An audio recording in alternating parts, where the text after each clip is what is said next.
আপনারা অনেকেই শুনেছেন খুলনায় একজন অমুসলিম হিন্দু যুবক কিশোর, খুব বেশি বয়স হয় নাই, বিশ্বনবীকে কটূক্তি করে বাজে ভাষায় গালি দিয়েছেন। এই দেশের তরুণ ছাত্র সমাজ তাকে ঘেরাও করেছেন। পাকিস্তান আর বাংলাদেশের খেলা চলতেছিল, সে জায়গায় কমেন্টস করতে গিয়ে আমার নবীকে শুধু গালি দেয়, নবীকে নিয়ে বাজে ভাষায় গালি দেয়। মুসলিম যুবক সহ্য করতে পারল না।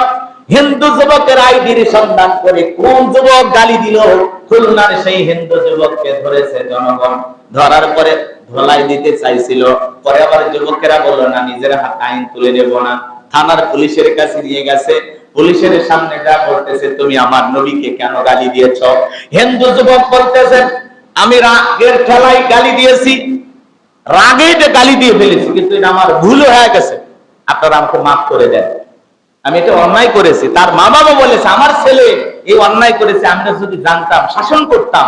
তার মা বাবা ভদ্র, কিন্তু এই ছেলেটা আল্লাহ রাসূলকে গালি দিয়েছে। নবীজিকে যদি কেউ অপমান করে, কটূক্তি করে, বাজে মন্তব্য করে, আমার নবীকে গালি দেয়, বলেন এটাকে মেনে নেওয়া যায়? কেউ আমার বাপকে গালি দিলে আমি সহ্য করব, মাকে গালি দিলে সহ্য করব, আমার দলকে গালি দিলে সহ্য করব, কিন্তু বিশ্বনবী হলেন আমাদের কলিজার টুকরা নবী। নবীকে নিয়ে যদি কেউ বাজে মন্তব্য করে, কটূক্তি করে, বাজে ভাষায় গালি দেয়, ওরে ছাড় দেওয়া যাবে না। কথা বলেন ঠিক কিনা? যে সমস্ত খুলনার তরুণ যুবকেরা এই হিন্দু যুবককে ধরেছে, ওরা বলেছে 10 মিনিট ছেড়ে দেয়, আমরা এর গলায় জুতার মালা পরে দিয়া পুরো খুলনা শহরে একটু ঘুরবো। পুলিশ বলতেছে না বাবা, তোমাদের হাতে ছেড়ে দিলে একটা ঘটনা বিপরীত হয়ে যেতে পারে। তাহলে চিন্তা করেন, আলহামদুলিল্লাহ বলেন যে বাংলাদেশের তরুণেরা কিভাবে জেগে উঠেছে। এখন রাসূলকে নিয়ে যদি কেউ বাজে মন্তব্য করে, তরুণেরাই তাকে ধরতেছে, প্রশাসনের হাতে তুলে দিচ্ছে। আর এক সময় নাস্তিক বেঈমান রাসূলকে গালি দিত, আর এই সমস্ত নেতারা ছায়া ছায়া দেখতো, কিছুই করতো না। আর ওদেরকে তুলে যদি কেউ গালি দিত, ওদের নামে যদি কেউ বদনাম করতো, ওদের বাপকে যদি কেউ গালি দিত, বাপ রে বাপ, আর 14 গোষ্ঠী সহ গ্রেফতার করতো। কথা বলে ঠিক কিনা? নেতাকে গালি দিলে ছাড় দিত না, ধরতো। আর রাসূলকে গালি দিলে তাকে গোপনে গোপনেরা বাহাবা দিত। কথা বলেন ঠিক কিনা? এই জন্য আমরা মুসলিম, আমরা মুসলমান, আমাদের কলিজার টুকরা নবীকে নিয়ে যদি কেউ বাজে মন্তব্য করে, বাজে ভাষায় গালি দেয়, কটূক্তি করে, তাকে ছাড় দেওয়া হবে। নবীজির অপমানে যদি না কাঁদে তোমার মন, মুসলিম নয়, তুমি মুনাফিক, নবীজির দুশমন। কথা বলেন ঠিক কিনা? এই জন্য সম্মানিত হাজরিন, খুলনার যেই যুবক গালি দিয়েছেন, আমরা তাকে চাই দ্রুত বিচার করা হোক। এমন বিচার করতে হবে যাতে বাংলাদেশে আর কোন বেঈমান নাস্তিক রাসূলকে গালি দেওয়ার সাহস না পায়। কথা বলে ঠিক কিনা? এক ধর্মের আমরা আর একটা ধর্মকে কখনো আক্রমণ করি না, ওরা কেন আমার রাসূলকে আক্রমণ করবে, আমরা এটা মেনে নিতে পারবো? আমার রাসূলকে গালি দেবে আর আমরা আঙ্গুল চুষবো, এমনটা হবে না। নবীজিকে অপমান করলে আপনার আমার শরীরে যদি সত্যিকারী মুসলমান হয়ে থাকি, আর শরীরের ভিতরে রাসূল আকরাম সাল্লাল্লাহু আলাইহি সাল্লামের প্রতি দরদ, ভালোবাসা, মহব্বত যদি কলিজায় জায়গা পায়, তাহলে রাসূলের অপমান দেখে আপনি কখনো চুপ করে বসে থাকতে পারবেন না। আপনার ভিতরে একটা পাওয়ার জাগ্রত হবে, স্পিরিট জাগ্রত হবে, মনে হবে আমার নবীকে গালি দেয় এই বেঈমান, আমি সহ্য করব না। সহ্য করার সুযোগ নাই, ওদেরকে শাস্তি দিতে হবে। আর 2-4 জনকে শাস্তি দিলে বাকি নাস্তিক বেঈমানের এমনি সোজা হয়ে যাবে। কথা বলেন ঠিক কিনা? এজন্য বিচার করা দরকার। রাসূলকে যারা গালি দেবে এদের বিচার করা লাগবে। কথা বলেন ঠিক কিনা? সর্বোচ্চ শাস্তি দিতে হবে, যাতে বাংলার জমিনে আর কোন কুলাঙ্গার, আর কোন বেঈমান, আর কোন নাস্তিক নবীকে গালি দেওয়ার সাহস না পায়। কথা বলেন ঠিক কিনা? আমার ভাইয়ের, আমি যে কথা বলতে চাচ্ছিলাম গভীর মনোযোগ দিয়ে শোনাবেন।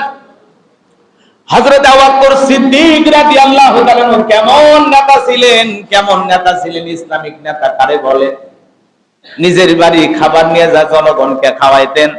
আর আমরা সমাজের মধ্যে নেতা পাই, জনগণের খাবার নিজেরা কাইরা খাই। কথা বলেন ঠিক কিনা? এই জন্য বাংলাদেশে হাহাকার, ফুটপাতে শিশু ঘুমাচ্ছে, রাস্তাঘাটে অনাথ বাচ্চারা ঘুরতেছে, সমাজে হাজার হাজার বঞ্চিত টোকায়ের রাস্তাঘাটে ঘুরতেছে, সমাজ তার ব্যবস্থা নিচ্ছে না। কথা বলেন ঠিক কিনা? হযরত আবু বকর সিদ্দিক রাদিয়াল্লাহু তাআলা একদিন আসরের নামাজ আদায় করার পরে তাকায় দেখেন একটা বৃদ্ধা নারী আহারে চলতে পারে না, কুজেলে গেছে, লাঠিতে ভর দিয়ে চলতেছে। মহিলাকে দেখলেন, পেছন থেকে ডাক দিলেন, ও মা একটু দাঁড়ান। কাছে গেলেন, মহিলাকে সালাম দিলেন। হযরত আবু বকর সালাম দেওয়ার পরে বলি, বুড়ি মা এত বড় টোকলা বহন করে আপনি কই যাবেন? বলে বাবা ওই যে সামনে একটা ঝুপড়ি ঘর দেখা যায়, ওই ঘরে আমি বসবাস করি। হযরত আবু বকর সিদ্দিক রাদিয়াল্লাহু তাআলা আনহু টোকলাটা কাঁধে নিলেন, মহিলার বাড়ি পর্যন্ত পৌঁছায় দিলেন। দেওয়ার পরে জিজ্ঞাসা করেন, মা আপনার দিনকাল কিভাবে যায়? আপনি খাবার কোথা থেকে পান? আপনার দুনিয়াতে কে কে আছে? মহিলা চোখের পানি ছেড়ে দিয়ে কাঁদে আর বলে, বাবা এই দুনিয়ার জমিনে আমার স্বামী নাই, আমার সন্তান নাই, আল্লাহ ছাড়া এই অভাগীকে দেখার মতো দুনিয়াতে আর কেউ নাই। মানুষের দ্বারে দ্বারে যায়, মানুষ আমাকে সামান্য কিছু সহযোগিতা করে, সেই সহযোগিতা খেয়ে আমি সেই সহযোগিতা পেয়ে এভাবে জীবনটা ধারণ করে। হযরত আবু বকর দেখে বলে, মা আজ থেকে আর কারো দুয়ারে হাত পাততে হবে না, 3 বেলা আপনার বাড়িতে খাবার আমি পৌঁছায় দেব। বৃদ্ধা নারী ডেকে বলে, বাবা তুমি কেন আমার দায়িত্ব নেবা? হযরত আবু বকর ডেকে বলে, মা মনে করেন আমি আপনার সন্তানের মতো। এই কথা বলে হযরত আবু বকর সিদ্দিক রাদিয়াল্লাহু তাআলা আনহু 3 বেলা ওই বৃদ্ধা নারীর বাড়িতে খাবার পৌঁছায় দেওয়ার দায়িত্ব নিলেন। 3 বেলা খাবার পৌঁছাইলেন। হঠাৎ করে একদিন ওই বৃদ্ধা মহিলা অসুস্থ, প্রচন্ড জ্বর, পাতলা পায়খানা করেছেন। মহিলার দরজায় যখন হযরত আবু বকর ডাক দেয়, মহিলা দরজা খুলতে চায় না। হযরত আবু বকর বলে, মা দরজা খোলেন। বলে, না বাবা আমি অসুস্থ, আমি প্রচন্ড অসুস্থ, পাতলা পায়খানা করেছি, ঘরে দুর্গন্ধে আমি থাকতে পারতেছি না, আজকে আর আমি দরজা খুলবো না, তুমি চলে যাও বাবা। হযরত আবু বকর ডেকে বলে, মা খাবার গ্রহণ না করলে, খাবার না খাইলে আপনি আরো বেশি অসুস্থ হবেন, মা দয়া করে আপনি দরজা খোলেন। বারবার যখন হযরত আবু বকর অনুরোধ করলেন, বৃদ্ধা নারী দরজা খুলে দিলেন। হযরত আবু বকর বুড়ি মহিলার হাতে খাবারের পাত্রটা তুলে দিয়ে বলে, মা এখান থেকে আপনি খাবার খান, আর আপনার এই ময়লা মাখা এই নোংরা ঘরটা আমি আবু বকর পরিষ্কার করে দিচ্ছি। বলেন আল্লাহু আকবার। এই জন্য ভালো করে বোঝার চেষ্টা করবেন, আদর্শ নেতা কারে বলেন, ইসলামিক নেতা কারে বলে। একটা বৃদ্ধা নারীর বাড়িতে খাবার পৌঁছায় দিলেন, মহিলা অসুস্থ হয়ে গেল, তার ময়লা মাখা কাপড় পরিষ্কার করলেন, তার ঘরে লেগে থাকা পায়খানা পরিষ্কার করে দিলেন। এইরকম নেতা আমাদের সমাজেও দরকার আছে না? না।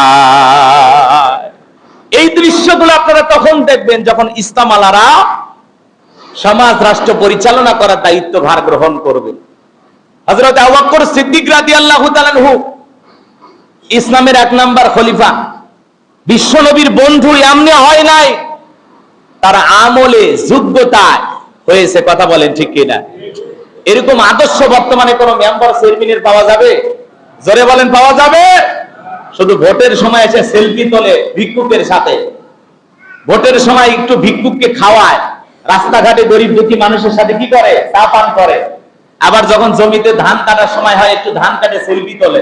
এই যে 2-4টে কাজ করে মানুষের একটি ইমোশনাল নেওয়ার চেষ্টা করে, মানুষকে ব্ল্যাকমেইল করার চেষ্টা করে, মানুষের ইমোশন নিয়ে খেলার চেষ্টা করে যে আমিও দুঃখী মানুষের পাশে দাঁড়াই। কথা কি বুঝতে পারছেন? ওপরে ওপরে দেখাইতো আর ভিতরে ভিতরে শয়তানি করতো। কথা কি বুঝতে পারছেন? তো এই জন্য আল্লাহ পাক এই সমস্ত নেতাদের হাত থেকে আমাদেরকে হেফাজত করুন। জোরে বলুন আমিন। লোক দেখানো কোনো কাজ করা যাবে না, কাজ করতে হবে আল্লাহ তাআলাকে রাজি খুশি করার জন্য। ইসলামিক নেতা যারা, এরা লোক দেখানোর জন্য কাজ করবে না, এরা মানুষের জন্য কাজ করবে, সমাজের উন্নয়নে, জাতির উন্নয়নে, মুসলিম উম্মার স্বার্থে সকল মানুষের নিরাপত্তা তারা নিশ্চিত করবে। কথা বলেন চোখে না? কষ্ট পাচ্ছেন আপনারা? তো সম্মানিত হাজিরিন, আমি যে কথা বলতে চাচ্ছিলাম, হযরত আবু বকরের জিন্দেগি থেকে যদি আমরা আরো অনেক কথা বলি, কথা বলে শেষ হবে না। এরপরে আমি যে কথা বলতে চাচ্ছিলাম, ইসলামের 2 নাম্বার খলিফা কিনা, হযরতে ওমর ফারুক রাদিয়াল্লাহু তাআলা আনহু। আমরা বারবার বলি, আহারে ওমরের মতো একজন শাসক যদি আমরা পাইতাম, পুরো পৃথিবীটা পরিবর্তন হয়ে যেত। আল্লাহু আকবার। অনেক সময় আমরা এরদোয়ান, বিভিন্ন নেতারা যখন একটু ভালো কাজ করে, আমরা বলি যাক আলহামদুলিল্লাহ, ওমরের মতো আদর্শ নেতা হিসেবে আল্লাহ পাক এদেরকে কবুল করুন। জোরে বলুন আমিন। আমরা এই কথাগুলো বলি, কিন্তু এদিক খেয়াল করেন, হযরত ওমর ফারুক তিনি নেতা হিসেবে কেমন ছিলেন? নেতা তো তখনই আপনি হতে পারবেন, আদর্শ নেতা তো তখনই আপনি দেখতে পারবেন যখন আপনি নিজে সৎ হবে। কথা কয় না? আপনি যে কোনো জায়গায় সিরিয়াল মেনটেন করতে চান না। হাসপাতালে হোক, যে কোনো দোকানপাটে হোক, নিজে আগে কেমনে নেব, নিজে আগে কেমনে পাবো, নিজে আগে কেমনে খাবো, এই চিন্তায় আমরা ব্যস্ত। কথা বলেন না কেন? এতে যদি 2-4 টাকা ঘুষও দেওয়া লাগে দিয়ে দেয়। কথা বলেন না কেন? আমাদের ভিতরে ধৈর্য নাই। আপনি একটা দোকানে কিনতে গেছেন, যে আগে আসছে সে আগে নেবে। হাসপাতালে রোগী দেখাইতে গেছেন, যারা আগে সিরিয়াল সে আগে দেখাবে। এখন আপনি নিজের সুপারিশে ভাই 200 টাকা হাতে রাখেন, আমার সিরিয়ালটা একটু এগায়ে দেন। তো দুর্নীতি তো আপনি শিখাচ্ছেন। কথা বলে দেন।